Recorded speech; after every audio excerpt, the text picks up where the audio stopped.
Hello everybody, my name is Amy. I'm a middle school teacher in Texas, and I want to teach you how to use locked quiz mode along with some of Google Forms features for quizzes to create a cheat resistant quiz, and one that gives you a lot of options as far as question banks and different sections for students, and simply a way to kind of enhance your Google Forms quizzes if you use them.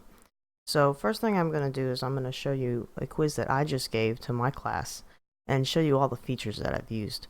So I teach a foreign language, so this is a listening and reading comprehension quiz. You can see that locked mode is on. So what this does is our district has managed Chromebooks. So each student has their own school issued Chromebook.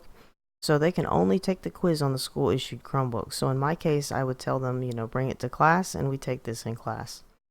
What they have to do first is they have to input a password. So this prevents my early finishers from logging in early after I post things in Google Classroom in the morning. So my 6th period kids can't actually get to the quiz until they input a password, and I'll show you how to do that. So my first section is almost always information gathering. Selecting your class period allows the response spreadsheet, to be sorted very easily, because you just sort by this question, and then you can get each of your students' answers by their class period. The password has data validation on, so the text has to contain a password here, or it'll give them an error message, which I just said nope. The next section they see is actually another ungraded section. They have to choose an option, so I gave them a coin flip option, and what that does is that brings them to a different section that has different questions. So the students will hear the same video, but they'll have different questions based on what they picked. So if you see, here's section 3.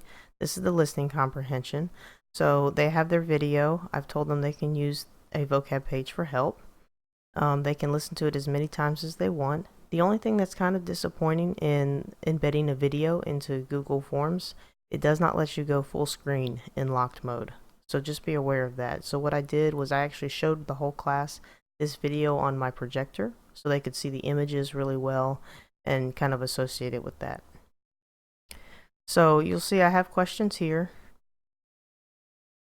And then in section 4, same exact directions in video, but I have different questions now.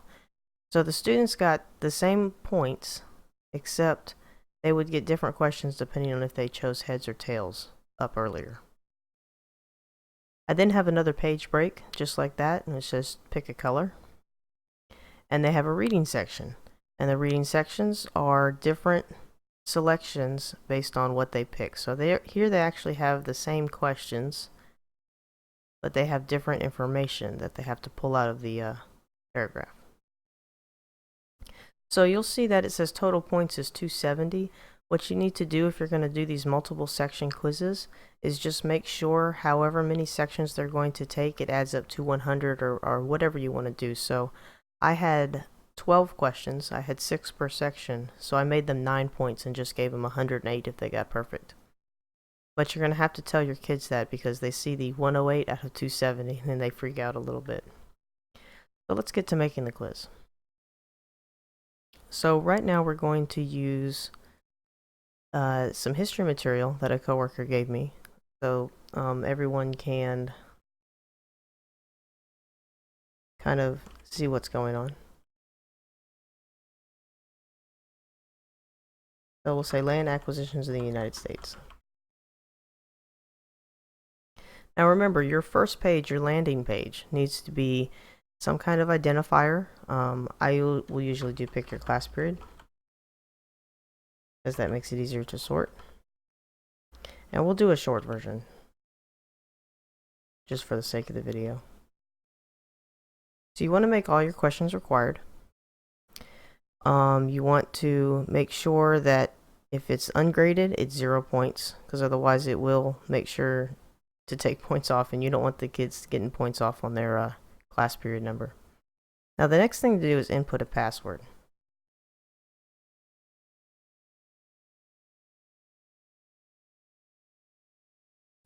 This will be short answer. What you want to do though is you want to turn on response validation. This is what's going to make it become a password versus just an answer.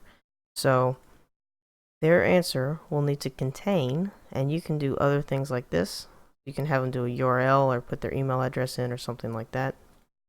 But I'm going to say history rocks. And in error text, you can put something like this. Please wait for the correct password. I just put no on it. And then what I'll do is when I give my instructions, I'll tell the kids, okay, the password is history rocks. You may go ahead and put your password and begin. So this also keeps the kids from clicking ahead in the quiz if you're trying to give directions or explain something. We're going to add another section.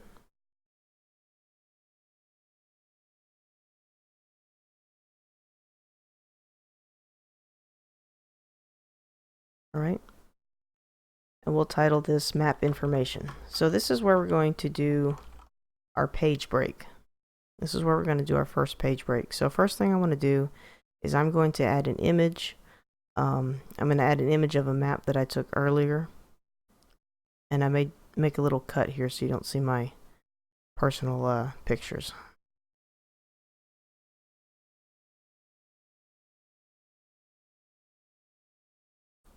Alright, so we're going to go ahead and title this with the instructions.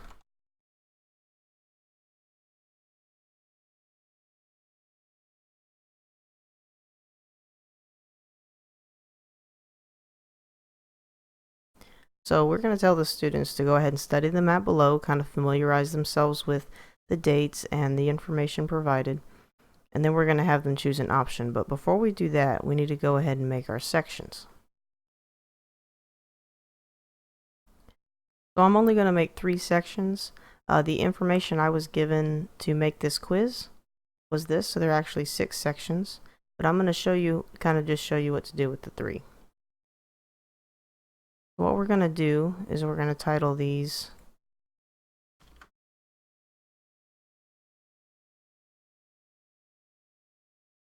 each with a different situation.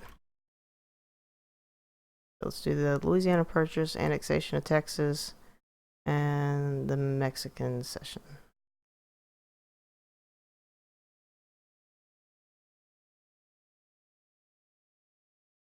So let's say you want your students to answer the same questions about different topics.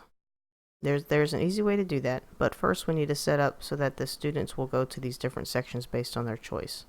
So we're going to come back up to the map information section and add a question. Go ahead and make it required. And what we're going to do is we'll say, pick your favorite number. So you can give them an option. You can say pick your favorite color. You can say, you know, input a number, and based on the input, that'll send you to a section. But I like giving them options of something. Their favorite superhero. Here, we'll do this. Favorite superhero. So we'll do Superman, Batman, Iron Man. And obviously you would keep on going based on the number of sections you have. So the key here is to go to the little snowman here, go to section based on answer. So if they pick Superman, what you're going to do is you're going to come here, and you see why we titled these sections first. We're going to go to Louisiana Purchase for this one. We'll go to annexation for this one, and we'll go to the Mexican cession for this one. So now what's going to happen is the students will study the map as many times as they want to. And then when they're ready, they're going to choose an option, but they don't know where it's going to take them. So now we're here. We're going to go ahead and ask a couple similar questions. When did this acquisition happen? So you make sort of generic questions. This is obviously a date question. Google does try to predict what you're going to do. You may have to change it back a little bit.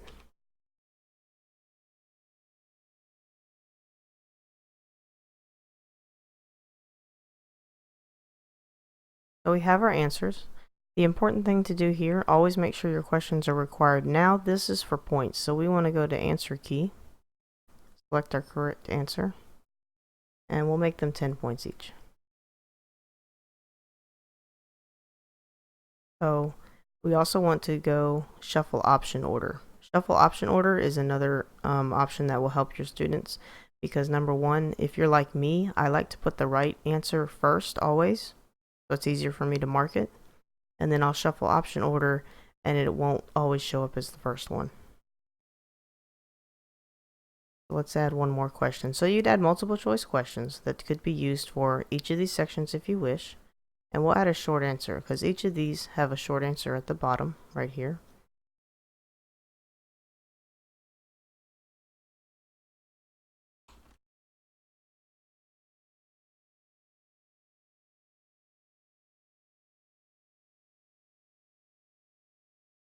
So you see it'll detect it as a paragraph, which is fine. We'll make this question required. And what we want to make sure is after next section, we want to go to another page break. So if you want to do, for example, we did 3 here.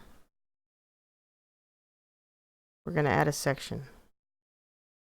So I was going to go to the bottom, add a section, and this will be another page break.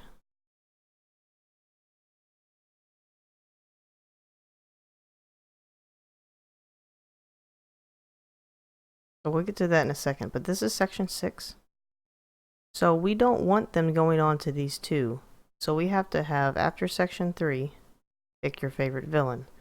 So what happens is, now they will hit the landing page, pick their period, input their password. They'll see the map, pick their favorite superhero, which will take them to one of these. So if we pick Superman, we'll go to this one. They complete this section, and then after section 3, I'm going to go to pick your favorite villain. So let's finish one thing out. I want to show you one more thing. This is very useful. If you're doing a section like this where you want the students answering similar questions about different pieces of information that you're presenting, you can go to import questions. It'll bring up all the quizzes that you've done, and you can see each section and each question here too. So what we're going to do is we're going to go to Louisiana Purchase. We're going to pick these 2 and import. Now what you want to make sure to do is you want to make sure to change this up. So answer key and just change it. It's already being shuffled. It's still being shuffled. It retains all of its options, so you have nothing to do except now make sure your answers are correct as you move them along the sections. And you want to make sure the same thing on each of these. You're going to go to section 6. Now section 6, we'll add again.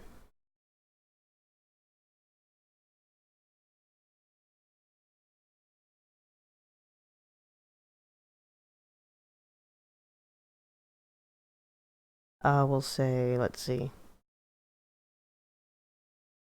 say the Joker.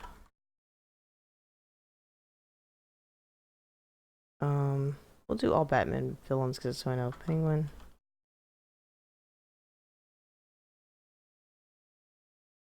Or the Riddler.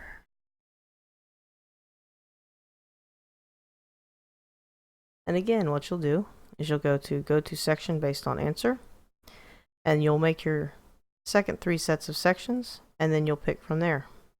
Now, if you want, when you are done, let's do that real quick. We'll add one more section. So just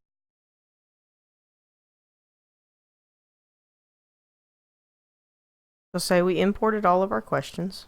We have everything set up. After we're done on this second set of questions here, what we want to do, import some questions.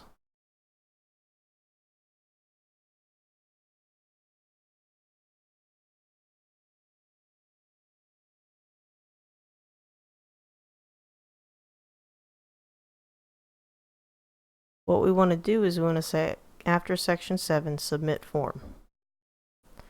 So what happens now is when the student hits start quiz, the student will have a full screen. They won't be able to see anything, any tabs or anything like that. So it'll just be this full screen here. They'll input their password. It will take them to this section where they will study the map for a few minutes. They will pick their favorite superhero, which will take them to one of these sections. They will complete this section. It will send them to section 6.